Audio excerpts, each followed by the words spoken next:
Vamos a disfrutar, va. Con Agustín Laje. Creo que me va a encantar, no me digas por qué. Con la clausura final, ¿no? Y los mensajes, la ponencia que nos marque, que la verdad va a ser toda una sorpresa. Creo que ni los organizadores sabemos muy bien, ¿no? cómo va a ser. Vamos a hablar de libertad. ¿Cómo definirías una palabra que tanto se está repitiendo en este foro? ¿Cómo definirías esa libertad individual en el contexto político actual? Te preguntaría por el caso argentino, pero bueno, también si quieres lo podemos extrapolar. Sí, se puede. Bueno, antes que nada, muchas gracias por invitarme, gracias a la maravillosa organización de este evento, que ha hecho un trabajo excepcional, gracias a Víctor especialmente. Si alguien ha estado por ahí, ¿me podríais decir qué tal era el ambiente y cómo estaba todo organizado? Me interesa. Vamos a ver, lo que me estás pidiendo es un concepto, el concepto de libertad. Es un concepto muy difícil porque tiene muchas acepciones y alguien que trató de poner en orden el concepto fue un gran referente de la Escuela Austríaca de Economía, Premio Nobel de Economía además. Me estoy refiriendo a Friedrich Hayek, que además fue filósofo social y político. Hayek... A mí hay una cosa que me encanta mucho, que es cuando te viene alguien que ha estudiado Bellas Artes, ¿sabes? O que es psicólogo, por ejemplo, Irene Montero, a hablarte de lo que es la libertad. ¿Sabes? Que dices, hombre, yo entiendo que el conocimiento puedes, aunque te hayas formado de una cosa, puedes tener formación sobre otras muchas. Pero igual no es tu campo y a lo mejor deberías beber de otras fuentes. Digo como idea, ¿eh? También es cierto que lo tratan desde un tema puramente político y no definitorio, sino que lo que buscan es prostituir el lenguaje, prostituir lo más elemental que es el lenguaje, que es la herramienta que tenemos los seres humanos para transmitir la información, precisamente para corromper la propia información. Entonces, siempre van a intentar manipular, retorcer ¿sabes? Y prostituir el lenguaje todo lo que puedan para que les beneficie a ellos. Pero eso ya no, yo ya no lo llamaría lenguaje a eso. Eso lo llamaría, no sé, prostituir la lengua, no sé cómo llamarlo. En 1960 publica un libro titulado Los Fundamentos de la Libertad. En ese libro, Hayek recupera el sentido original del concepto que él veía que se estaba perdiendo en Occidente. ¿Cuál es el sentido original del concepto libertad? La libertad es el polo opuesto a la esclavitud, básicamente, dice Hayek. Nos hacemos conscientes de la libertad en el momento en el que el hombre irrumpe en la historia y el mundo se divide entre hombres libres y hombres esclavos. Hayek da una definición muy clara, muy concisa de libertad. Él la entiende como un espacio en el que el hombre puede desarrollar su plan de vida sin interferencias coercitivas por parte de voluntades ajenas. Fíjate que la libertad es ausencia de. Y esto es algo que para mí es muy importante, porque significa que el hombre de por sí es libre. ¿Bien? Ahora bien, tienes que hacer un esfuerzo extra para impedir que el hombre sea libre. O sea, y es más fácil no hacer algo que hacer algo. Ahora bien, cuando alguien quiere tener el control, la única forma que tiene es a través de imposiciones, a través de intervención. Por eso, al final, la máxima expresión que hay al final, históricamente, de interponerse entre la voluntad del hombre, su libertad, es la figura del Estado. Acá hay dos elementos muy importantes. Por un lado, la idea de la relación social. Cuando hablamos de libertad, hablamos de relaciones sociales. No tiene ningún sentido preguntarnos si Robinson Crusoe en la isla desierta en la que naufragó es o no es libre. No tiene sentido porque solo un otro te puede coartar la libertad. Y por otro lado, el concepto clave en realidad es el de coerción. ¿Cómo se vulnera la libertad? Ejerciendo una fuerza. ejerciendo una presión autoritaria, ejerciendo una coacción sobre el otro. Porque básicamente el Estado lo que ha hecho es... Lo que se ha conseguido con el Estado es que haya una estructura la cual es legítima para coartar la libertad. ¿Sabes? Porque problemas... al final, impedimentos a poder ser libre siempre ha habido, de una forma u otra. Lo que pasa es que nunca se ha justificado ni ha habido una estructura perfecta y meticulosamente organizada para cortarte la libertad. Es terrorífico si lo piensas. Acá aparece algo que es un poco trágico, pero es la condición humana, y es que la coacción nunca se puede desterrar del todo, porque para inhibirla tengo que ejercer otra coacción contra ella, o por lo menos una amenaza de coacción. Así aparece el Estado. El Estado como una entidad que monopoliza el uso de las coacciones y que ese monopolio lo puede detentar para proteger derechos fundamentales o para dirigir la vida de los individuos. Los liberales libertarios, en todo caso, lo que intentamos es que ese Estado sea cada vez más pequeño, porque si el Estado por definición es el que monopoliza la coacción, o sea, la violencia, y la libertad por definición es ausencia de coacción, entonces quien en mayor peligro puede poner la libertad es precisamente el Estado. Exacto. Aquí ¡Qué bueno es! ¡Qué bueno es definiendo las cosas! Oye, queda clarinete tú. ¡Qué fantástico! Coacción... También te digo, Agustín, la que tiene más calle. Aquí entonces, si ustedes me siguen con esto, la ecuación es muy clara. A más Estado, menos libertad. A menos Estado, más libertad. Y de hecho, el Estado debería tener como función principal proteger la libertad. Por eso, los minarquistas hablan mucho del monopolio de la fuerza del Estado. ¿Pero para qué? No para reprimir al individuo, sino para protegerlo de aquellos que quieren coartar su libertad. Lo que pasa es que se ha prostituido conceptos.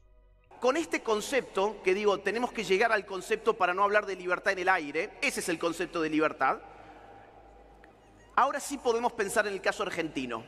En Argentina, durante los últimos 20 años y más, fuimos acostumbrados por el socialismo del siglo XXI a pensar que el Estado debía ampliarse indefinidamente porque a más Estado, más bienestar y más justicia social. Apareció entonces la idea del Estado presente que tenía una función redistributiva. Y el estado del bienestar.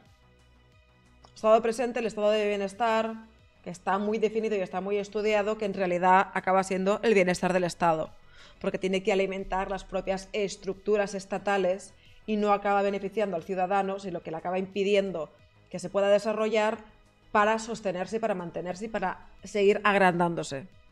Y así fue como nos destrozaron. Sin embargo, las cosas han cambiado en Argentina y el concepto de libertad que acabo de definir volvió a irrumpir en la escena política y hoy está dominando culturalmente. Hoy la gente se ha dado cuenta de que el Estado gigante era un peligro, que la justicia social era una estafa y que la libertad es necesaria para el progreso, pero también para la dignidad humana. Y cómo maneja los tiempos, ¿eh? Dice, ya ahora toca un aplauso. Que no lo digo como una crítica, sino porque sabe lo que está haciendo.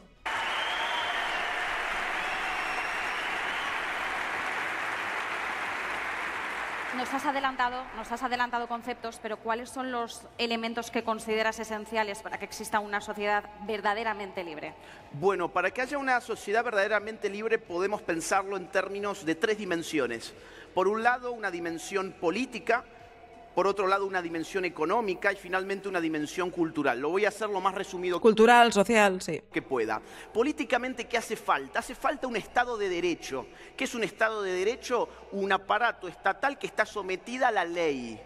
No al arbitrio de un déspota, sino a las reglas generales y abstractas. El contenido sustancial de la norma de derecho debe siempre apuntar al respeto de 3 derechos fundamentales, el de la vida, el de la libertad y el de la propiedad, que son los únicos 3 derechos humanos verdaderos.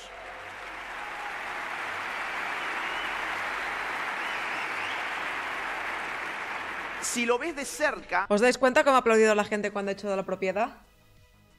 ¿Sabéis lo que denota eso? Que en España mucho respeto por la propiedad privada no hay. Lo cual no es bueno, pero es lo que hay. El progresismo y el socialismo del siglo XXI te vende la multiplicación de derechos generando una suerte de inflación derecho humanista. La idea Inflación de derechos, me encanta. de multiplicar derechos en realidad siempre vienen a socavar el fundamento de la vida, la libertad y la propiedad. Vamos a ponerlo en estos términos. Totalmente. Al final no dejan de ser excusas para restringir y oprimir. Vida, propiedad y libertad son derechos fundamentales porque para cumplimentarlos no tengo que violar ningún derecho tuyo. ¿Qué significa que yo tenga derecho a la vida? ¿Qué significa para vos que yo tenga derecho a la vida? Significa Que tú no tienes que hacerme algo. que vos te tenés que abstener de matarme. No tenés que darme la vida, tenés que abstenerte de pegarme un tiro. ¿Qué significa que yo tenga derecho a la propiedad? Significa Que tú no vengas a quitarme lo mío. para vos que tenés que abstenerte de robarme. No es que me tenés que dar la propiedad, simplemente no me robes, nada más. ¿Qué significa que yo tenga derecho a la libertad? Para vos significa que no me tenés que someter a la esclavitud. Conmigo tenés que tratar como seres racionales, volitivos, en un intercambio recíproco. Ahora, ¿qué significa todo el resto de derechos socialistas, como por ejemplo el derecho a la vivienda? Bueno, hay solamente dos formas de darme a mí un derecho a la vivienda. O te saco a vos impuestos, o sea, O lo pagas o te lo quito. fruto de tu trabajo, o sea, violento tus derechos de propiedad para pagarme a mí la vivienda, o te someto a la servidumbre a que vos con tus propias manos construyas mi vivienda. Por lo tanto, los derechos socialistas siempre son una afrenta contra la vida, la libertad y la propiedad. 10 de 10. Ahora, ese Estado además tiene que dividir los poderes. Esto los vieron los liberales clásicos del siglo XVIII. Esto ya está en Montesquieu y sobre todo en los padres fundadores de los Estados Unidos. Hay que dividir los poderes del Estado. Eso en términos políticos. En términos económicos, ¿qué hace falta? Mercados libres, entendidos como sistemas de producción e intercambio basados en la voluntad de los individuos, en un contexto en que la autoridad estatal no ejerce presión en ninguno de los sentidos posibles. Simplemente los individuos se ponen de acuerdo y crean riqueza a partir de asociaciones libres y voluntarias. Eso es el... Y como mucho podría intervenir, si alguna de las dos partes no cumple su acuerdo. Que podría darse sin la función del Estado, pero en un liberalismo clásico minarquista, el decir, bien, si una de las dos partes no cumple su parte del contrato, del acuerdo, entonces ahí puede intervenir la justicia, el sistema judicial, siempre teniendo una igualdad ante la ley, no teniendo ciudadanos de primera y ciudadanos de segunda. Importante. Libre mercado que está asociado moralmente con los tres derechos que acabo de mencionar: vida, propiedad y libertad. Y finalmente, en términos culturales, mira, esto es algo que a mí me importa mucho y que creo que a veces no le prestamos suficiente atención. Una sociedad libre, con una política libre y con una economía libre, necesita de una cultura que se articule bien con esto. Esa cultura debe basarse en la responsabilidad, una ética de la responsabilidad, que es la contracara de la libertad. Es decir, está muy bien ser libre, en la medida en que uno se haga cargo tanto de sus aciertos como de sus errores. Efectivamente, y eso es algo que la gente, mucha gente, más de la que estoy dispuesta a aceptar, no quiere entender. Yo soy responsable de mis victorias, pero más de mis derrotas. Y eso es algo con lo que yo personalmente siempre he vivido, desde muy pequeña.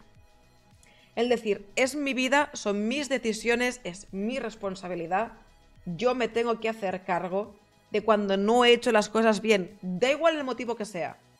No importa. La cuestión es que no he obrado bien y tengo las consecuencias, pero no puedo culpabilizar a terceros de mis decisiones y de mis actos. Lo que pasa es que los zurdos muchas veces lo que hacen es critican las victorias, pero nunca se fijan en las derrotas. Siempre te criticarán a un Amancio Ortega, a alguien que ha conseguido mucho, al dueño de Mercadona. Siempre te lo van a criticar y te lo van a señalar.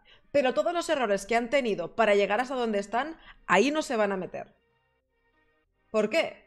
Porque entonces empatizas con aquel que emprende, con aquel que genera riqueza, con aquel que es responsable. Y ellos no quieren empatizar con la responsabilidad, porque ellos no quieren ser responsables. Porque para ellos es más fácil, entre comillas, vivir sometido, pero con ausencia de responsabilidad, y ser adultos disfuncionales, en vez de ser unos adultos funcionales plenamente responsables. Para mí ese es el mayor factor de diferenciador entre quien quiere intervencionismo y quien no, la responsabilidad. Ser libre no significa solo ser libre para ganar, también es ser libre para perder. Solo que el Estado paternalista nos ha reducido a la condición de niños bobos que necesitan de la autoridad estatal, del gran padre que es ese Estado, que siempre... El gran padre Nurgle. Viene a tratar de remediar lo que los agentes libres han tratado de hacer. Hostia, ahora que lo pienso, papá Estado sería como el gran padre Nurgle, que te da bendiciones de Nurgle que en realidad son de lo peor que te puede pasar en la vida.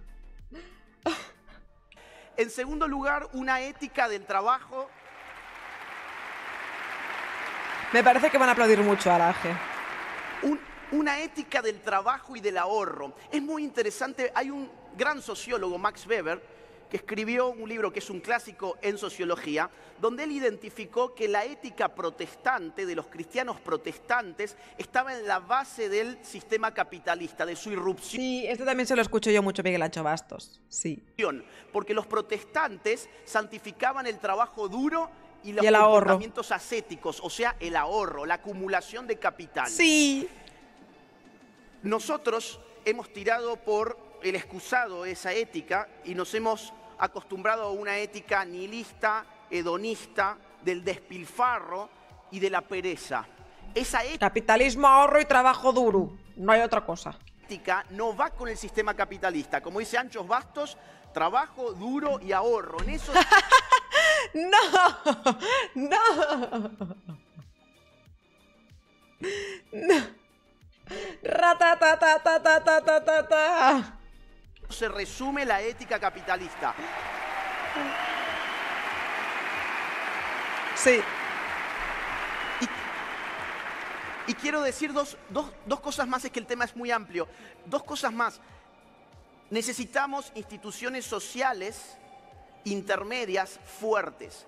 Necesitamos familias fuertes, iglesias fuertes, asociaciones de la vida civil fuertes. Los libertarios muchas veces cometieron el error, a mi juicio, de creer de que todo lo que importaba era el individuo atomizado, y no vieron que todas esas instituciones sociales no estatales en realidad formaban redes de contención.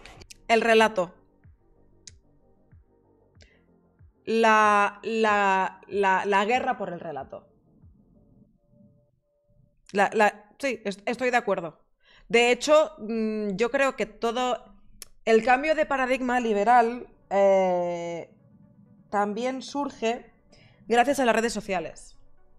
En el punto en el que, al haberse democratizado el acceso a la información, se ha dado pie a que más gente pueda entender las ideas liberales, yo entre ellas, yo soy muy nueva en interesarme por las ideas liberales, los valores liberales, la figura del Estado, qué es lo que representa, qué es la responsabilidad, qué son los derechos pasivos, los derechos activos, muchos conceptos. Lo que significa a largo plazo el ahorro, la mentalidad del ahorro, porque no es solo ahorrar porque sí, sino el ahorrar para invertir, más perspectiva de futuro. Son conceptos que para mí eran muy abstractos y al final siempre querías como depender de terceros y demás y te excusabas. Pero ahora no, soy plenamente consciente al respecto, ¿sabes? Y eso es a base de formarse e informarse. Y luego también por la parte social de al final lo que significa tus obligaciones como ciudadano, lo que significa una estructura tan sumamente organizada, lo que significan los impuestos, lo que significa la burocracia, porque para mí la burocracia tiene varios aspectos. Es primero un sistema de retroalimentación y compraventa de votos de la propia estructura del Estado, pero por otro lado significa también el que a ti como ciudadano, cuando quieres hacer algo por tu cuenta, cuando quieres emprender cualquier proyecto, cualquiera, tienes que pasar por unos filtros los cuales te van menguando tus ganas de querer hacer cualquier cosa. Porque todo son normas, regulaciones, tasas. Además lo van cambiando cada 2 por 3. La seguridad jurídica está por los suelos.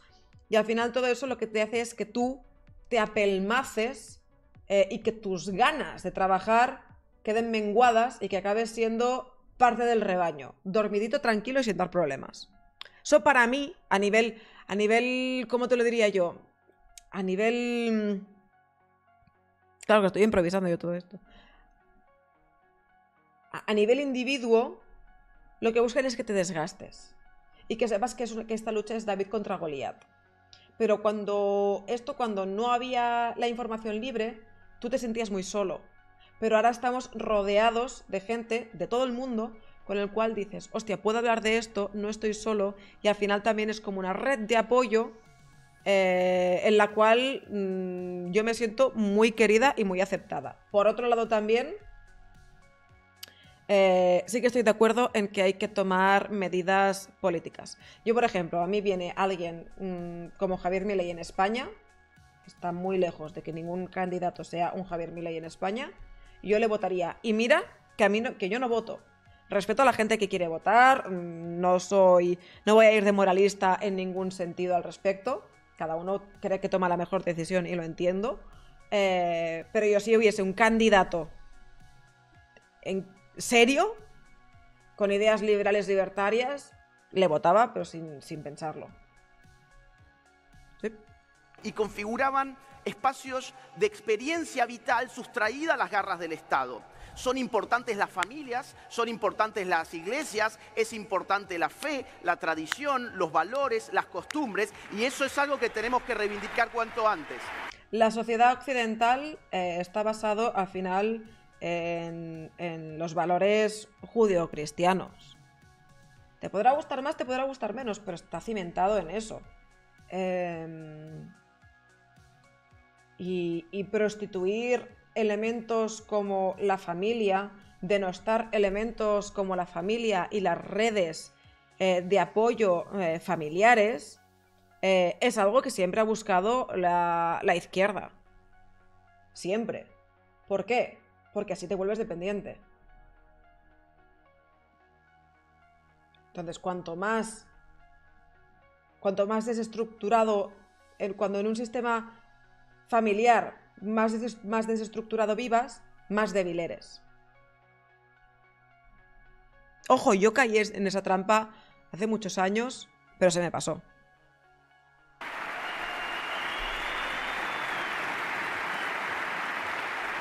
Y por último, porque es que habría demasiado para decir, pero solo uno más, necesitamos recuperar nuestra cultura política. Los libertarios a veces cometemos el error de detestar tanto al Estado que no queremos ver lo que pasa en el espacio político y no queremos involucrarnos. Ese es el peor error que se puede cometer. Nosotros detestamos el Estado, pero tenemos que ganar al Estado para reducirlo, no cerrar los ojos y... Estoy de acuerdo, es una guerra. O sea, yo creo que hay que decir que hay que cambiar un poco el paradigma, ¿no? Al final es una guerra. Es una guerra contra la libertad. Entonces, tú lucharás... Mira, yo no estoy capacitada, de verdad. Me encantaría, pero no estoy capacitada y voy relativamente tarde para estar capacitada para poder meterme mínimamente. Pero si en algún proyecto en el que creo puedo ayudar en algo, igual lo haré. Y vivir una vida al margen del espacio público. Eso es lo que entendimos en Argentina, precisamente. Traduzco, tienes que ir a darte de hostias. Intelectualmente me refiero. ¿Cómo se Y moralmente. equilibra la libertad económica con la cohesión social en países con altos niveles de pobreza? Mira, lo que un gobierno libertario como el argentino ha tenido que hacer es acudir a lo que Ayn Rand llamaba la ética de la emergencia. Es decir, en ciertas condiciones uno no puede simplemente recortar todos los subsidios y dejar a esa gente que ha sido también víctima. Son víctimas colaterales. Ha sido víctima de los estatistas, ha sido víctima de los socialistas. No se puede dejar a esa gente simplemente morir de hambre. Durante algún tiempo habrá que sostenerla con ayuda estatal hasta que las reformas económicas de libre mercado generen los frutos, generen la para riqueza, que puedan vivir para que ellos esa por su gente cuenta. pueda encontrar una forma de vida en el sector privado. Muy bueno esto, porque no los está criminalizando, porque son víctimas. Y muchas veces yo hablo de esto cuando veo, según qué tipo de vídeos y tal, que la gente insulta muy fuerte y tal y cual. Hace falta empatía. Mucha de la gente no sabe de lo que está hablando, y no sabe de política, y no sabe de economía, y al final le engañan por votos. Les engañan por votos y entiendo que compren el marco narrativo de la izquierda. Porque al final, a nivel familiar y a nivel círculo cercano, solemos ser bastante socialistas o bastante comunistas, en el sentido de, en un hogar, esto lo explica muy bien Miguel Ancho Bastos, en un hogar, tú al final, nada es de nadie en general. El baño no es tuyo, lo compartes. La comida la compartes, no está cada cosa etiquetada de quién es quién, ¿no? Tú abres la nevera y bebes leche, si quieres, ¿vale? No es que sea esta cantidad de leche es mía, esta es tuya, no. Entonces, de eso se aprovechan para llevarlo a nivel político, social, a nivel macroeconómico. Pero no funciona así. Por eso es tan difícil que la gente entienda y acepte las ideas liberales, libertarias, el capitalismo de libre mercado y demás, porque no están acostumbrados, porque es salir de tu zona de confort. Es algo que requiere de cierto estudio y de cierta capacidad de reflexión y de salir de tu zona de confort para entenderlo. Y por eso hay que llegar a niveles, y esto es una pena, lo que digo lo digo con pena. Por eso hay que llegar a niveles como los de Argentina, ¿sabes? De niveles de pobreza y demás, para que la gente se dé cuenta. Y esto es algo que a mí me gustaría evitar. ¿Podré evitarlo? No. No podré. Pero si puedo conseguirlo con una persona de mi entorno, para mí es un gran triunfo. Por eso yo siempre intento, a menos que sea alguien que me venga con un nivel de superioridad moral tremebundo, yo intento dialogar y poner ejemplos de cómo se pueden hacer las cosas de otra forma, para que la gente entienda, porque a mí me ha pasado, para que la gente entienda que se puede conseguir menos intervención estatal, dando también una buena calidad en los servicios, sin que haya intervención, de hecho con ausencia de intervención. Entonces, porque yo entiendo que la gente... ¿Qué clase de fiesta es esta? ¡Ay! No hay alcohol y solo se ve una Lamberman, coña. muchas gracias con el raid con 78 participantes, muchas gracias. Estamos viendo a Agustín Laje propagando las ideas liberales libertarias. Entonces yo cuando alguien me viene con ciertos intervencionismos, yo le explico cuál es la raíz del problema y cuáles son varias alternativas a la solución de ese problema. Porque tienes que dar soluciones, porque si no la gente se quedará con aquello que conoce. Y lo entiendo, aunque no lo comparto. La política es el arte de lo posible. Uno tiende a idealizar situaciones, imágenes, figuras, conceptos, pero una vez que llegas al poder te das cuenta que son muchas las trabas, muchos los bloqueos, son muchas las barreras que vas a tener que empezar a enfrentar. No se puede hacer de un día para el otro, pero cuando uno hace un poquito cada día, la libertad aparece en el horizonte y eso es lo que está pasando en Argentina justamente en este momento. Esto es lo que hablo siempre. El Estado, al final, cuando tú te pones a analizarlo, saturas, colapsas mentalmente. ¿Por qué? Porque es como una telaraña. O sea, va por todas partes, va hacia todas partes, unas cosas conectan con otras y es realmente complicado. Por eso digo que yo no estaría preparada para hacer algo así. ¿Sabes? ¿Qué opinan de que China se está posicionando como principal potencia mundial siendo China un estado comunista? China no es un estado comunista. No, es capitalismo de estado. En China, tú tienes libertad económica para emprender. lo que significa que no tienes muchas regulaciones a la hora de crear y hacer crecer una empresa. Ahora bien, cuando tu empresa es grande, internacionales y demás, el gobierno chino tiene que tener como mínimo un 50% en acciones de esa empresa. O sea, que la empresa pasa a tener control estatal. Eso no es comunismo, es capitalismo de Estado. Pero si su estatuto dice que es socialcomunista, sí, y el PP se supone que es de centro-derechas y es completamente de izquierdas. Lo que te diga algo no es lo que significa. Y más con la prostitución del lenguaje que ahora ya mismo y con la prostitución de los conceptos.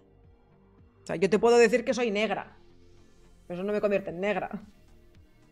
Si tú te vas a basar en lo que te dicen y no en la realidad de lo que hay en un concepto meramente científico, entonces el problema es tuyo. Ya está.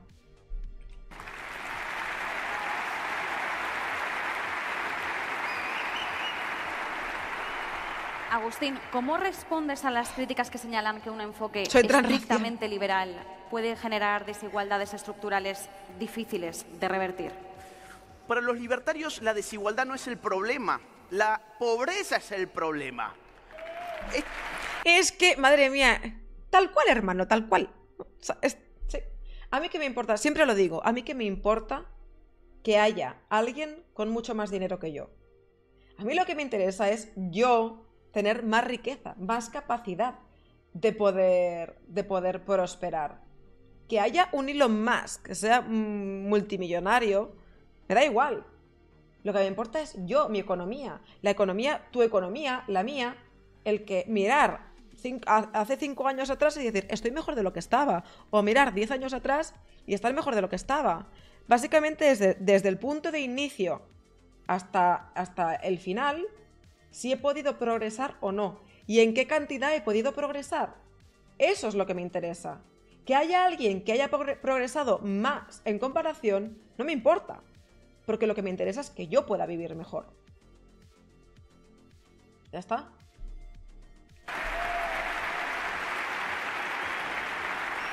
¿Los zurdos son todos igual de pobres? No. Son todos pobres excepto los que aplican las políticas socialistas. Estos son ricos. Ah, qué hipocresía, ¿verdad? ¿Y cómo crees que cambie el orden social en que China se posicione como principal potencia? Es muy Odio a los pobres. No quiero que quede ninguno. Es muy complicado como para tratarlo ahora. Gracias, Chaero. Vamos a ver. Las economías más libres del mundo tienen un PBI per cápita 8 veces superior a las economías más reprimidas del mundo. En las economías más libres del mundo, el 10% más pobre de esos países es 10 veces más rico. 10 veces más rico que el 10% más pobre de las economías reprimidas. Sí, traduzco. No es lo mismo un pobre en España, un pobre en Suiza, un pobre en Canadá, un pobre en Estados Unidos, que un pobre en Brasil, un pobre en el Congo o un pobre en Papúa Nueva Guinea. ¿Sabes? El problema es sacar a la gente de la pobreza, no igualar a la gente, porque Exacto. además eso es imposible. Eso es lo que buscan. Es imposible y amoral, de hecho.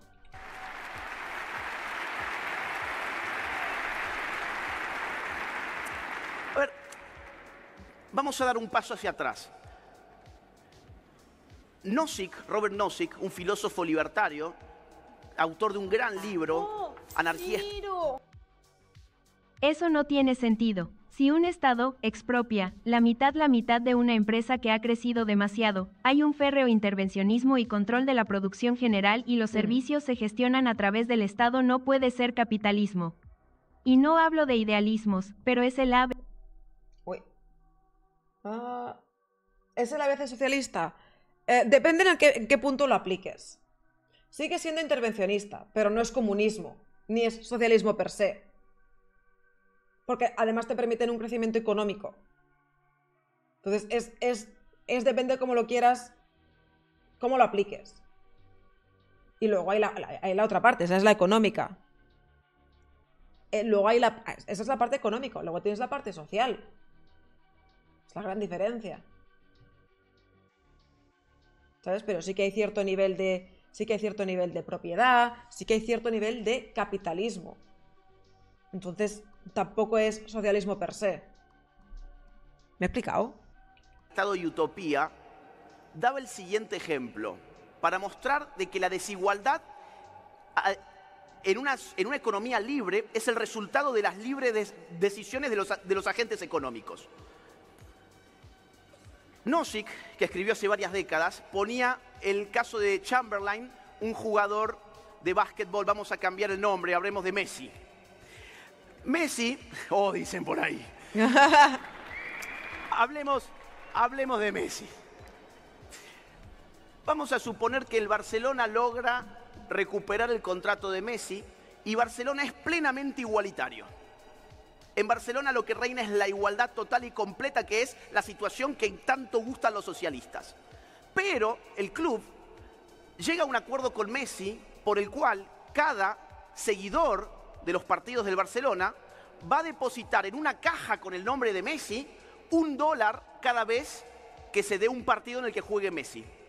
Supongamos que en toda la temporada se convocan 1 millón de hinchas del Barcelona que están muy contentos además porque Messi ha vuelto al club. Lo veo viable. Y con todas las ganas del mundo dejan cada vez que juega Messi $1 en una caja. Lo veo viable. Al terminar la temporada, Barcelona ya no es una ciudad igualitaria porque Messi ha embolsado $1 millón más. Y la pregunta es, ¿acaso esto es una situación injusta? No, no es injusta. ¿Por qué? Porque esa situación se configuró a partir de las libres decisiones de los agentes económicos que querían tanto tener a Messi de nuevo en Barcelona, que así lo han hecho. Entonces, ¿qué te quiero decir con este ejemplo? Que la desigualdad es intrínseca a la libertad humana. Si queremos ser libres, tenemos que aprender a ser desiguales. Bienvenida a la desigualdad. Y por otro lado... Y bienvenido, y quien no lo acepte así es envidia camuflada de activismo social. Quien no vea la igualdad como algo positivo es envidia justificándolo como activismo social, como igualdad social, como lo que tú quieras. Pero no deja de ser envidia. A ti te molesta que haya alguien que tenga más que tú. ¿Perdona? Pero esto en cualquier parte del mundo se sabe que es envidia. Pura y dura. Punto. Por otro lado,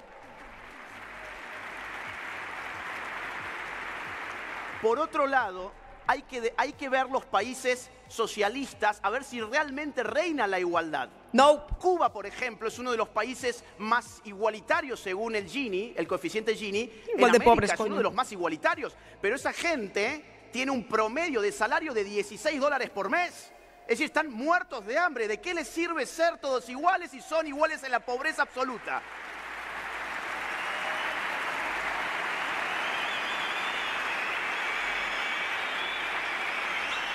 Pero es que ese no es verdadero socialismo. Que no te enteras, laje. Y una cosa más, y ya. Es que, a ver, aparte, ¿qué pasa en los países socialistas? Son todos igualmente pobres en la base de la pirámide, pero bien arriba, bien separado de esa base, aparece la élite política y económica que vive de esclavizar a esa gente que está ahí abajo. La revista Forbes, por ejemplo, hace algunas décadas ponía a Fidel Castro como uno de los tipos más ricos del planeta. O, por ejemplo, informes de inteligencia de Estados Unidos señalan que Diosdado Cabello, el tirano que secunda a Nicolás Maduro en Venezuela, acumularía una fortuna de $1.000 millones. Y la familia Chávez, principalmente María Gabriela Chávez, ha sido acusada de tener más de $4.000 millones. El matrimonio Kirchner en Argentina han sido tipos que han vivido siempre del Estado, pero son multimega millonarios. Es decir, Kirchner a la cárcel e inhabilitada para ejercer política el resto de su vida. 10 de 10. Yo diría, ¿sabéis con lo de Kirchner? ¿Sabes lo que añadiría? Que no pueden estar que no pueden ocupar ningún espacio ni en político, ni en servicios públicos, ni en empresas públicas. Nada que reciba un mínimo de dinero que venga de los impuestos. Yo lo expandiría un poco más. A lo mejor lo que estoy diciendo es una auténtica barbaridad, no lo sé. Pero como idea, oye, ahí lo dejo. Los socialistas no creen en la igualdad. Ellos realmente lo que buscan es que la gente sea igualmente pobre, porque eso es lo que a ellos los posiciona muy por encima, siendo increíblemente ricos a partir de la corrupción.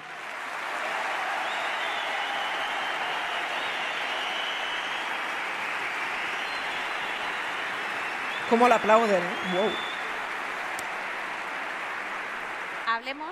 Hablemos de la llegada de Javier Milei. ¿Qué cambios Voy a darle me fundamentales gusta. observas en la política argentina desde su llegada?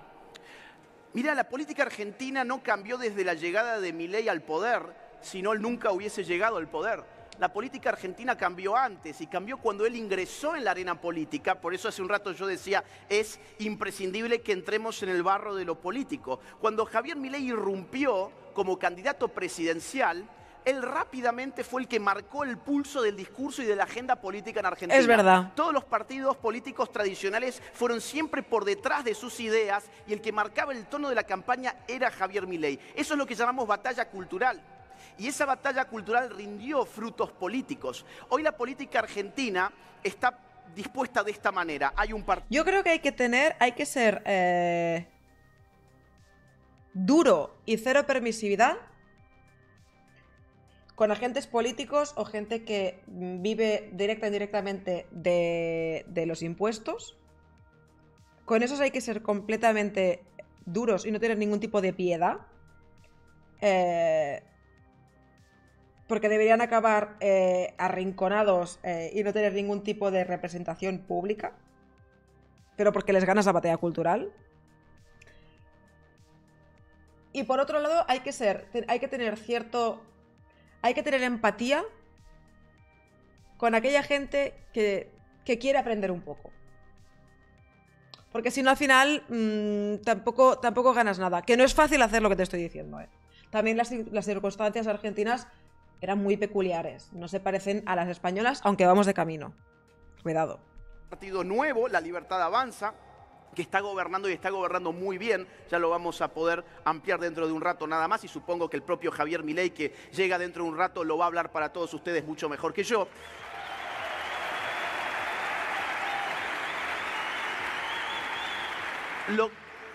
Lo que te puedo decir es que ha sido tal el cimbronazo, el terremoto Milei en Argentina, que la oposición ha quedado destrozada. Políticamente ha quedado por el suelo. El macrismo totalmente descompuesto, reducido a menos que un partido vecinal, que era la centro-derechita cobarde que teníamos en Argentina. Similar a una que también existe por aquí. Me ha leído la mente. Hola, Feijóo. Hola, Feijóo. Hola, Pepe. Hola, Oliwi. Son odiosos. Odio los acomplejados.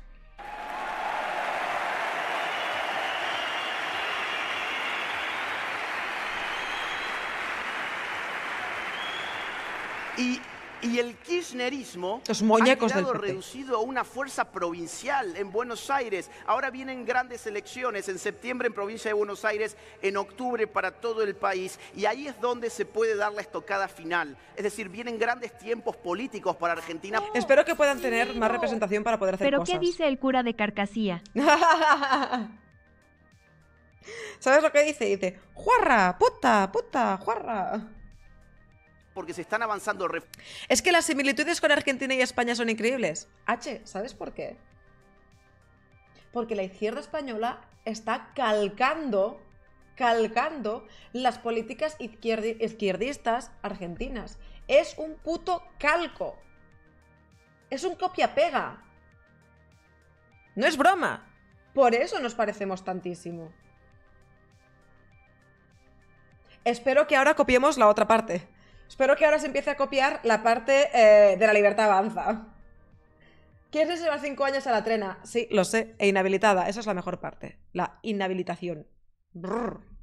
Reformas libertarias muy importantes, pero a partir del año que viene, si logramos tener más músculo legislativo, esas reformas van a ser mucho más Eso es lo que profundas. quiero. A ver qué tal.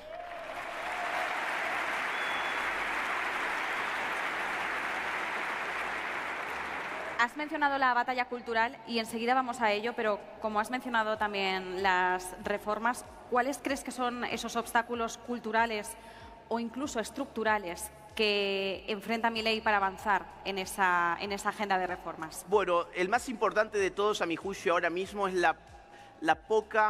el poco músculo legislativo que tenemos actualmente en el Congreso. Es decir, ustedes piensen esto, tenemos 15% de diputados y 9% de senadores. Es muy difícil pasar grandes reformas como la laboral, la impositiva y muchas otras. Y aún así, cuidado, y aún así han hecho ciertos trucos para poder meter reformas que de otra manera no les habrían dejado colocar. O sea, que con inteligencia y pericia intelectual, sí, han caído en trampas a la hora de aceptar cosas que no habrían aceptado ni por asomo. Lo cual, 10 de 10. Tan pocos diputados y con tan pocos senadores, por lo que dije anteriormente, es que somos un partido nuevo. La Libertad Avanza es un partido nuevo. Eso es un gran bloqueo, pero como te decía, puede cambiar ahora en octubre. Es muy probable que eso cambie en octubre. Por otro lado, el otro peligro es que Javier Milei ha llegado a meterse contra todos los intereses espurios en la Argentina. Se ha metido contra la casta política, se ha metido contra la prensa, a la cual ya desde el gobierno nacional no se le da un solo centavo y están desesperados los periodistas. Os cuento en España cómo funcionan las subvenciones a la prensa. Hay subvenciones directas y luego hay publicidad institucional. ¿Bien? Pues dentro de la publicidad institucional, en España hay algo que se llama transparencia. Pues hay, básicamente, la publicidad institucional no se sabe a qué grupos empresariales de comunicación va. O sea, hay una opacidad enorme en saber qué cantidad y a dónde va. Cuida, esto es terrorífico. Porque es básicamente decir, son tus impuestos, tú quieres fiscalizar dónde cojones va ese dinero, pero desde el poder te decimos, ¿tú qué cojones tienes que saber dónde va tu dinero? A ti no te importa, tú cállate la boca y seguimos subiendo los impuestos. Y tú, a callar la boca. ¿Sabes? Que todos nos hacemos una idea, porque al final se ve muy claro, o sea, es muy burdo el nivel de felación que se hace desde ciertos sectores, ¿vale? Es muy obvio, pero quiero saberlo.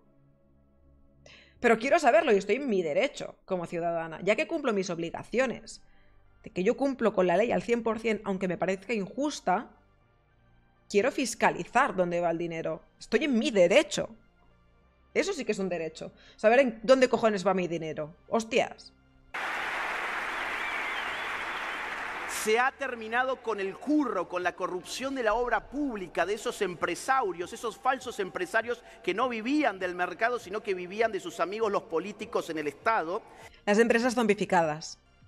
Y además se está metiendo también contra los sindicatos y los gerentes de la pobreza. Es decir, son sectores poderosos, pero se los está empezando a domesticar. Me gusta esa palabra, a domesticar. Me gusta. ¿Cómo defines ese concepto de batalla cultural? ¿En qué espacios se libra principalmente y cuál es su impacto en la vida cotidiana de los ciudadanos? La batalla cultural es una teoría política, es decir, es una teoría sobre qué incidencia tienen los aspectos culturales de una sociedad en el terreno político. Y voy a tratar de hacerlo lo más claro y simple que pueda. El ser humano actúa, pero actúa siempre en torno a marcos interpretativos. Es decir, nosotros siempre estamos actuando en distintos contextos y para eso, sin saberlo, de forma inconsciente, nos valemos de marcos culturales. Nos valemos de un lenguaje, nos valemos de normas morales que conocemos, de una manera u otra las conocemos, nos movemos en torno a rituales, en gestos, procedimientos, actuamos en base a historias. Por lo tanto, todo eso que es tan inmaterial, las historias, los símbolos, el lenguaje, los valores, las costumbres, todo eso en realidad tiene un impacto en la manera en que actúa el hombre. Por lo tanto, la batalla cultural, ¿qué es? Es tomar conciencia del poder de la cultura y es salir a disputar el lenguaje, los valores, las historias, las costumbres. Te pongo un ejemplo. Al final no deja de ser... no deja de ser también el viraje de la ventana de Overton. Todo esto a lo que se aplica de una forma muy reduccionista, lo voy a decir ahora, es mover la ventana de Overton. Si tú aceptas la perversión de ciertos conceptos, puedes virar la ventana de Overton a que se acepten políticas y se acepten nuevas normas morales, las cuales antaño no habrías aceptado ni de coña, porque serían consideradas radicales. Y sin embargo, en la actualidad hay muchísimas ideas radicales, como la expropiación, que están completamente normalizadas y que están ensalzadas, ¿sabes? O los propios impuestos. Hay que pagar más impuestos, pagamos pocos impuestos. ¿Por qué? Porque te venden que los impuestos van a sanidad, educación y carreteras. Lo cual es, sí, parte de esos impuestos van, pero la mayor parte de esos impuestos no van a lo que deberían ir. De hecho, un gran pozo es las pensiones públicas. Y otro gran pozo también es pago de deuda. Hablemos de las pensiones. Los planes de pensiones, cuando fueron creados, la intención principal fue que esos individuos fueran dependientes del Estado. Su intención no era una intención buenista de ayudar a alguien cuando llega a su vejez, cuando ya no tiene la capacidad de valerse por sí mismo o es increíblemente costoso a nivel físico e intelectual incluso. Se creó para ser un agente de dependencia. Entonces, eso es un marco el cual se ha prostituido para que la gente vea un plan de pensiones público como algo positivo. ¡Hala! Y eso es lo que hay que cambiar. Argentino. En Argentina el kirchnerismo dominó durante 2 décadas, entre otras cosas, habiéndonos contado una falsa historia sobre los años 70. Como aquí. Es decir, nos llenaron de porquería la cabeza para que pensáramos que las guerrillas marxistas, leninistas, eran... Joder, macho, esto es un calco, de verdad. Me siento muy representada. Uy, un cambio de tema muy radical. Soy hombre y nunca he tenido pareja y esto me está afectando. ¿Algún consejo o acciones que recomiendas para superar? Si te esperas a que terminemos de ver el vídeo, yo te echo un cable. Prometido. ¿Vale? Te intento echar un cable. Ya que te importa mi opinión y gracias, te echo un cable si quieres. ¿Vale? Bueno, yo y el resto que estamos aquí. Los jóvenes idealistas que luchaban por un mundo mejor y que los ideales del socialismo traerían el paraíso a la tierra. Ese frame, ese marco cultural es el que los posicionó como los conductores del discurso político de la nación argentina durante 20 años. Nosotros con el marco libertario damos una batalla cultural para disputarles todos esos conceptos, todos esos símbolos, todas esas historias hasta dejarlos en el suelo aplastados, que es donde deben estar. Estoy de acuerdo. Estoy de acuerdo. De hecho, perdón, si me dejás, digo una cosa más que es muy importante. A ver, para bajarlo con algo muy concreto, piensen ustedes en el verso, la mentira de los derechos humanos que te vende la izquierda. En la mentira de que la izquierda es democrática. Fíjate lo que pasó ayer en Colombia. Dispararon contra Miguel Uribe, un amigo mío, que hoy está peleando por su vida. Yo con Miguel he estado en muchos eventos, es un gran tipo, es una persona que empuja las ideas de la libertad en su país frente a un guerrillero asesino como Gustavo Petro, una inmundicia humana, una basura.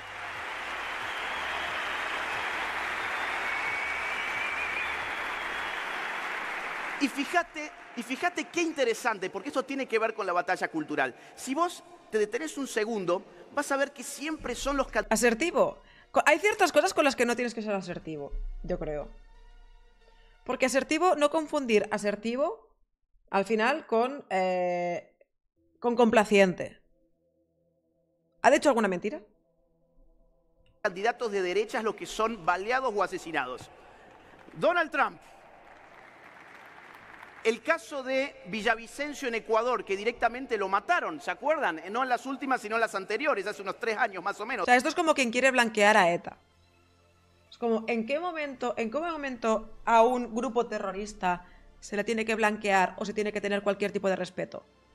Lo que pasa es que como son aquellos que son los que ejercen la violencia, se les muestra un respeto, y entre comillas respeto, porque tienes miedo a las represalias, y más en su época.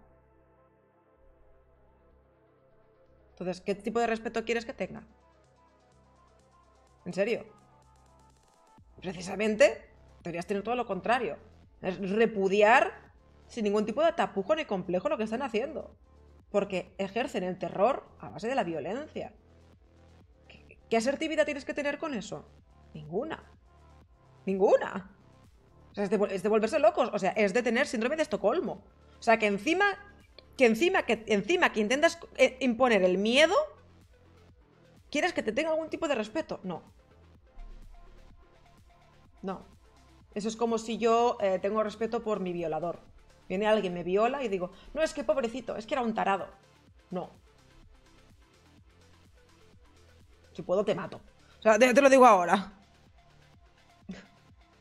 ¿Sabes? ¡Hombre, Cey, hola! 2, 3 años.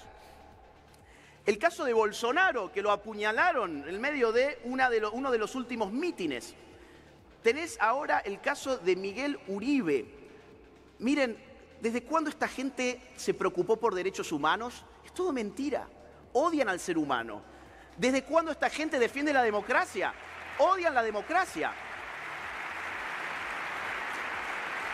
Tenemos que recuperar esos términos para nosotros. Nosotros no atentamos contra sus candidatos, ellos atentan contra los nuestros. Mira, yo lo que propongo acá es cambiar el frame. La izquierda no es adversaria, la izquierda es enemiga. Porque va... Yo lo he dicho muchas veces, esto ya no es batalla cultural, es guerra cultural. Esto lo he dicho muchísimas veces. O sea, ya es una guerra. O sea, a nivel moral e intelectual no hay que tener ningún tipo de piedad. Cuidado, hay que saber escalar. ¿Vale? Hay que saber quién es tu enemigo de verdad. Pero a los que tienen poder, ningún tipo de piedad. Ninguno. Ninguno. ¿Qué cojones encima? Va contra nuestra vida, roba nuestra propiedad y somete nuestra libertad. No son adversarios, son enemigos. Si alguien te quiere matar, si alguien te quiere robar, si alguien te quiere someter a la esclavitud, no es tu adversario. El tipo que se mete en tu casa con una pistola no es tu adversario, es tu enemigo. Y el que hace lo mismo, pero peor, desde el gobierno, no es tu adversario, es tu enemigo. Batalla cultural significa empezar a cambiar los marcos con los cuales actuamos en política.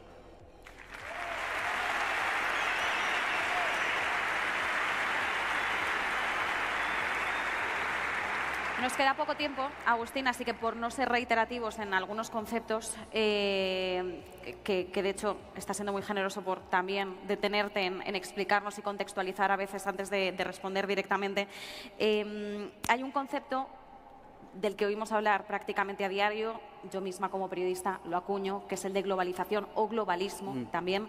Y de hecho tú has publicado un libro al respecto, ¿no? ¿Qué significa y cómo está actuando, qué es lo que está haciendo en estos momentos el gobierno de Milei relacionado, ¿no? Yo siempre me lío. Globalismo bien, globalización mal. Si no me equivoco. Siempre me lío, son palabras muy parecidas. Y de hecho ya se hace con una... Globos bien. Tonto eres, Henry. ¡Qué tonto eres!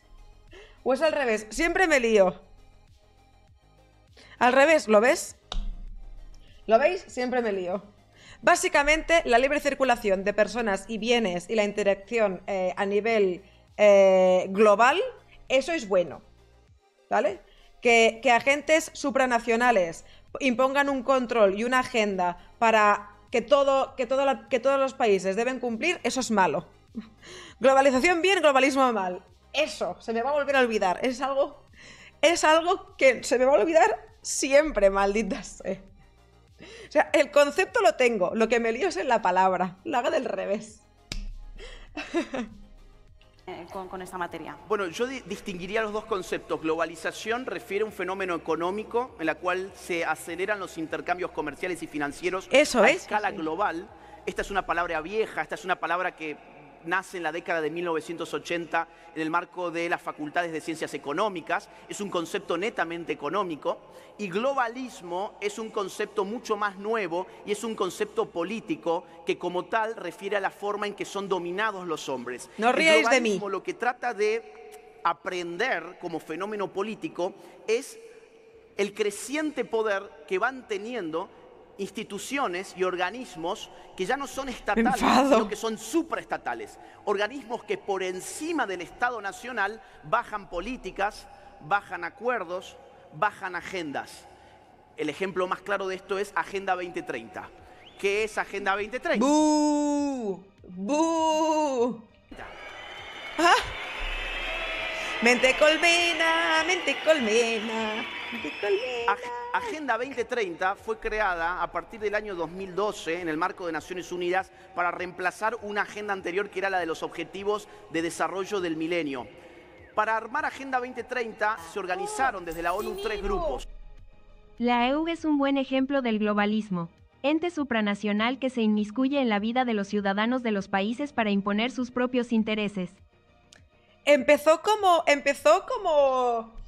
algo para favorecer la globalización. Al final te lo vendieran como, madre mía, más libertades, solo con tu DNI podrás ir, con tu documento de identificación, podrás ir por todas partes, podrás llevar el dinero sin que te pidan explicaciones. ¿Sabes? Tururú, tururú. Comunidad Europea, hija de puta. ¿Sabes? Básicamente ahora es más impedimentos sin saber exactamente quién gestiona a nadie. Por cierto, von der Leyen, hija de puta. Y muerta el Banco Central. Un grupo llamado Grupo de Tarea Abierta o de Trabajo Abierto, según como se lo traduzca, que constaba con un equipo de 30 personas. Ellos definían objetivos y metas de la Agenda 2030. ¡Qué maravilla! Otro grupo de expertos en financiamiento compuesto por 30 personas más. Y un foro político de alto nivel compuesto por 27 personas. Sumemos 30 más 30 más 27. 87 personas armaron una agenda que opera sobre más de 8.000 millones de seres humanos en esta tierra. Eso es totalitarismo puro y duro. La Agenda 2030 es una afrenta contra la democracia. Sí. Solo 87 personas que no elegimos armaron una agenda para toda la humanidad. La Agenda 2030 es un desquicio de Naciones Unidas que supone que tenemos que cumplimentar 17 objetivos, 169 metas, a más tardar para el año 2030. Como ahora la cosa parece que va muy mal, se las ingeniaron para reconfigurar Agenda 2030 y ahora le llaman Agenda 2045 o Pacto del Futuro porque nos dan 15 años más. ¿2045? Pues por el culo te la hinco. Pues por el culo te la hinco. Vale, eso es lo que pienso de la agenda. Gracia para poder llegar con sus objetivos y con sus metas. Entonces, ¿qué está haciendo qué hace el gobierno de Javier Milei? Bueno, en primer lugar, no nos sumamos a la Agenda 2045, pero además nos salimos de la Agenda 2030. Argentina es uno de los pocos países que no acepta Agenda 2030.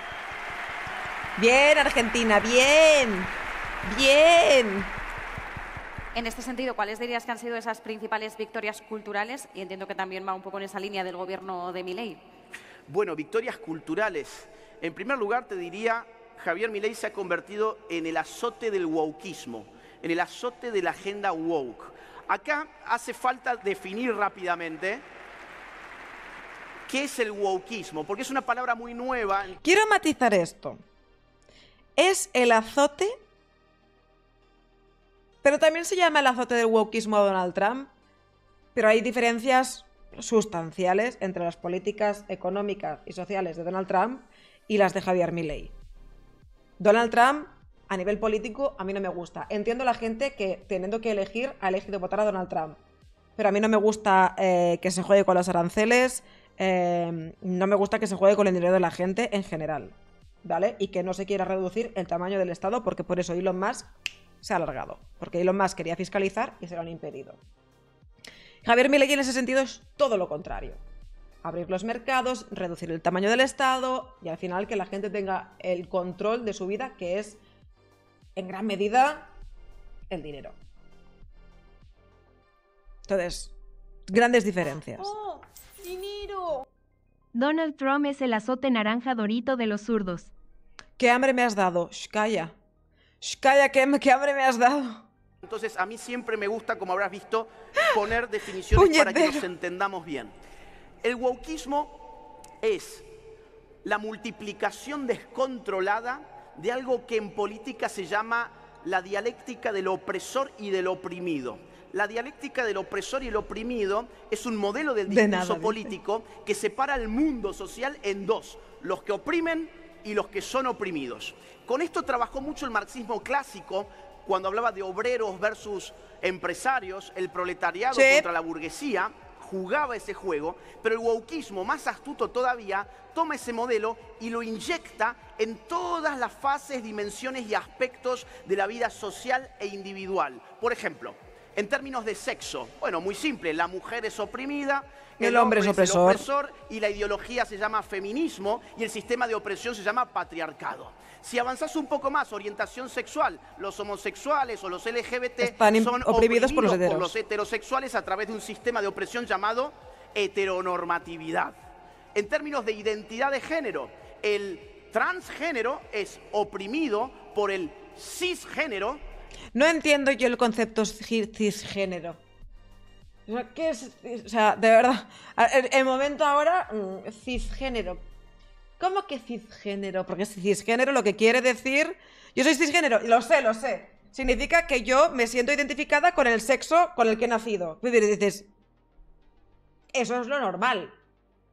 O sea, que yo entiendo que hay personas que tienen disforia de género, ¿vale? Pero que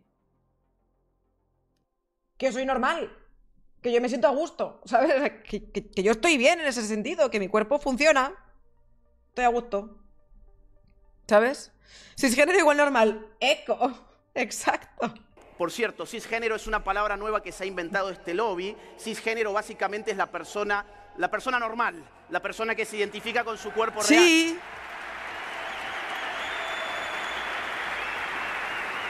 Mente colmena, mente colmena. Y de ahí surge la ideología de género, ¿bien? Y el sistema de opresión cisnormativo. Pero avanzamos más, la raza. Muy simple, el blanco es el opresor, el negro es el oprimido, y cuando no tenés negros como en Argentina, que solo el 0,4% tiene ascendencia afro o es afro, te inventás el asunto de las marronidades. En Argentina se inventaron que los blancos oprimían a... Marronidades, coño, qué mal suena eso. Madre mía, el señor mojón. ¿Cómo que marronidades? Y si no también con los indígenas y demás, es que marronidades. Los marrones, porque no había negros, entonces había que inventar algo. Bueno, o por ejemplo, esto parece un chiste, pero a ver, en términos étnicos, los indígenas y los pueblos originarios son oprimidos por el hombre europeo que llegó a colonizar América y demás. Haber estudiado. Yo he soltado una marronidad del tamaño del Congo, después de tomarme un café con lactosa en el curro. Hasta tenía el pelo afro y todo. Henry, por el amor de Dios. Un poco de moderación, hombre. Que está Agustín Laje presente, por favor. No. El indigenismo es parte del wokismo. O, por ejemplo, incluso, y esto sí parece una broma, el asunto del peso corporal en Estados Unidos está haciendo estragos en las universidades. Durísimo. Eso es lo que soltó todo Henry, algo muy duro. Silencio. Stop. No. Dejadme terminar de... No. Universidades donde han aparecido los famosos fat studies, los estudios de la gordura, donde plantean que el gordo está siendo oprimido por el flaco a través de algo llamado gordofobia. No. No. El gordo se oprime a él mismo porque al final se oprime con la cantidad de grasa que acumula. Yo no te oprimo, yo no te obligo a comer, a mí no me mires. Ni que yo te metiese la comida por el gaznate, ni que fueses un... No, está oprimido por el sistema endocrino. O sea, ni que puedes hacer paté con los gordos, ¿sabes? Que no eres un pato que te doy de comer ahí para que se te reviente el hígado. Que no, a mí no me mires, yo no te obligo a zampar bollos, yo no quiero saber nada, ¿sabes? Que yo intento cuidarme lo máximo que puedo. A mí no me metas en eso, tú haz lo que quieras. También te digo, haz algo al respecto, que yo saldré corriendo y ven tú detrás. A ver quién gana. Cuando te rompas esas articulaciones, que se te hagan papilla, entonces vienes y me lo cuentas. Es decir, en todos los casos... Perdón. campos uno advierte que hay relaciones de opresión de las cuales la izquierda saca tajada porque les promete que el Estado está ahí para emancipar a las minorías y que se necesitan ministerios, departamentos, presupuesto público para salvar a las minorías ¡Dinero! de las garras de los opresores. Javier Milei enfrentó este discurso y lo hizo trizas. Apenas asumió, por ejemplo, eliminó de raíz el Ministerio de la Mujer, los Géneros y las Diversidades.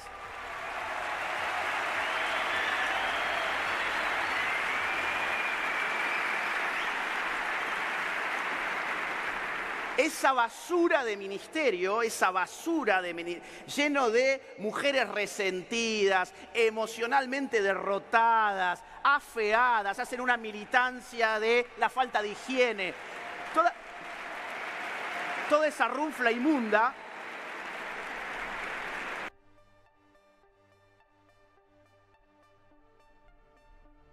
Gatos y vinos será tu destino.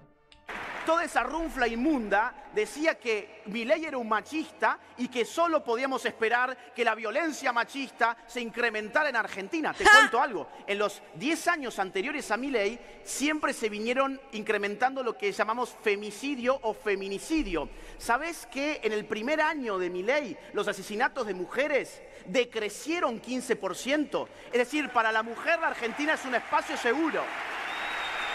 Más seguro, desde luego. Porque es lo que tiene. Si tú matas a una mujer, la violas o abusas sexualmente de ella, en vez de darte un curso para decir, oye, no, que es que está mal, ¿sabes? Que si una tía no quiere follar contigo, o sea, es como que está mal. O sea, a ver, ¿cómo te explico yo? O sea, ¿tú sabes cuando la mujer está así como muy drogada o cuando llora y le tienes que pegar para que se abra de piernas y te la follas aunque ella no quiera? Eso está mal. El mayor indicador de violencia contra la mujer es la pobreza y la inseguridad. Si hay menos pobreza y más seguridad, hay menos violencia contra la mujer. Y ya no solo eso también, o sea, la seguridad también es penas. Penas duras. A la puta cárcel, hijo puta. Y cárceles que no sean cómodas. Cárceles hechas de suelo, o sea, cemento y hierros. Y luz. Y agua y esas cosas. ¿Sabes? Pero nada aquí de, ay no, un colchón blandito y comida dietética. A tomar por culo. Y a trabajar. A trabajar para pagarte las cosas. Para pagar tu estancia en la cárcel. Solo faltaría que tengamos que estar pagando a los demás con impuestos tu vida de miserable. Hijo de remil putas. ¿Sabes? Comida halal. Es que hay esta comida halal. O sea, yo de verdad me corto las venas. Coño. Ya verás. Porque al final, unas condenas duras es un elemento disuasorio.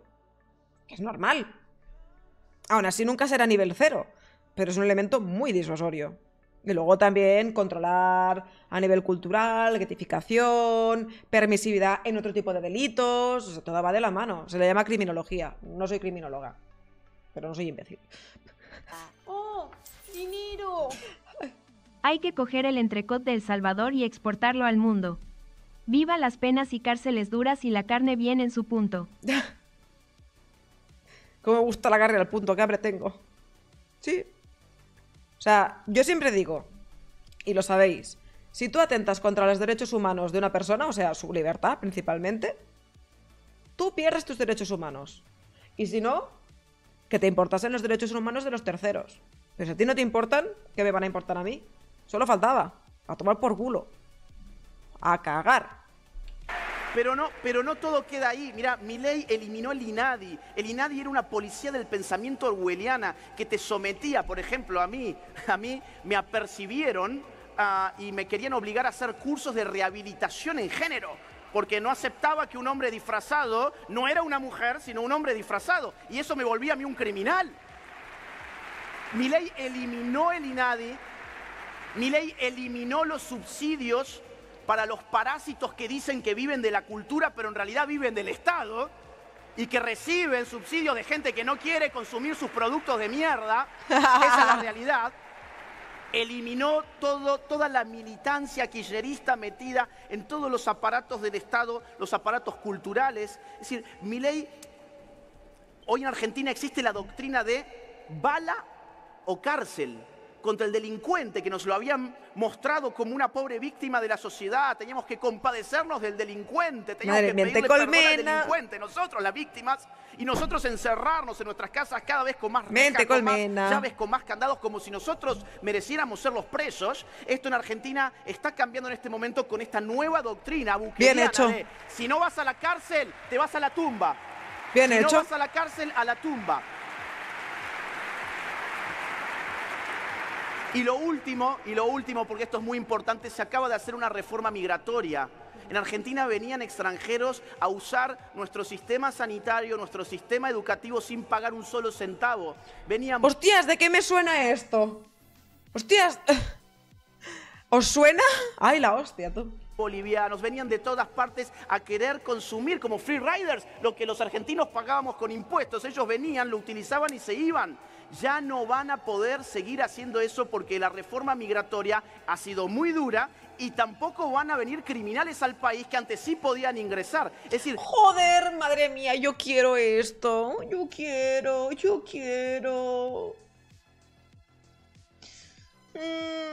Quiero algo así para España, de verdad. En 1 año y medio se ha reformado culturalmente la Argentina en general.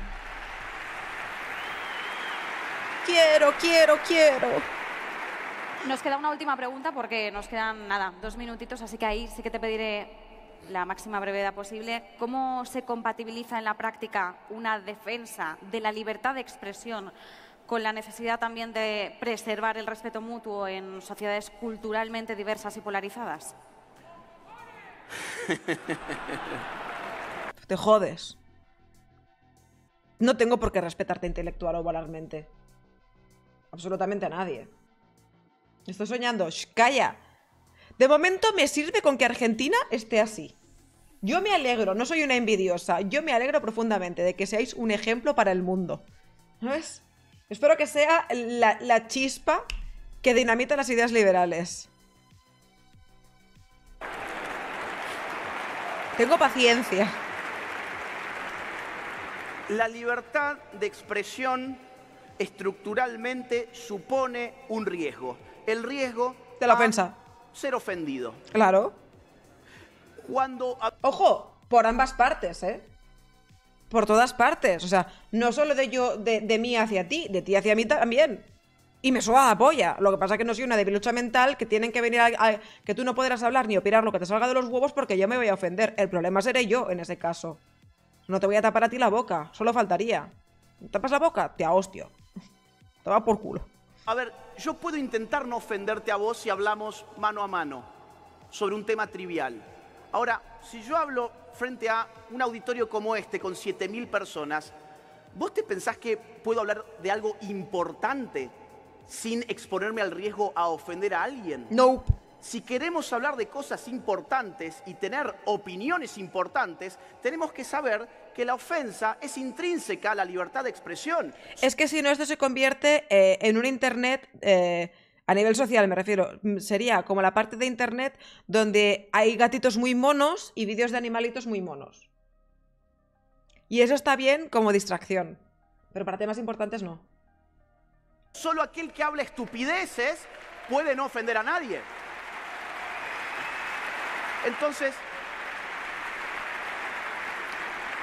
lo que pasa es que los socialistas, como están perdiendo la batalla cultural, quieren ahora censurar la libertad de expresión, porque saben que cuando hay expresión libre, nosotros les ganamos, como ha pasado con el mundo de las redes sociales. Nosotros perdíamos cuando te reventaban, te mataban a censura. ¡Eco! Ahora que esto se ha abierto, ha quedado muy claro que la derecha le pasa por encima en batalla cultural en redes sociales a la izquierda. Y ahora... Porque vamos con la verdad por delante. Ahora dicen que están todos ofendidos y que por eso hay que censurarnos a nosotros. Yo te diría, el único límite para la libertad de expresión es la comisión de delitos. O sea, yo no tengo libertad de expresión para decirle a esta gente que vamos a lincharte a vos. Yo no puedo a través de mi red social, por ejemplo, vender pornografía infantil, que es un delito. Yo no puedo utilizar la libertad de expresión para convocar a la gente a saquear una casa. ¿Por qué? Porque esa libertad de expresión está en función de la comisión de un delito. Ahora, mi libertad de expresión para hablar de política y de sociedad y de cultura tiene que ser absoluta, plena e irrenunciable. Sí.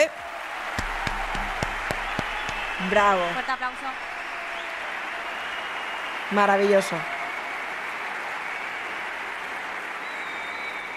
Y os voy a pedir que guardéis la energía porque efectivamente hemos llegado al fin de la entrevista. Agustín Laje, politólogo argentino, muchísimas gracias. Muchas gracias. Brutal. ¡Ay, copyright! ¡Copyright! Madre mía, cariño, me acabo de ver la ponencia de Agustín Laje en el Madrid. Maravilloso. Maravilloso. Ha sido concepto, ¿sabes? Es decir, definición de concepto y aplicación. Ha sido brutal, lo ha explicado fantástico, ha sido maravilloso.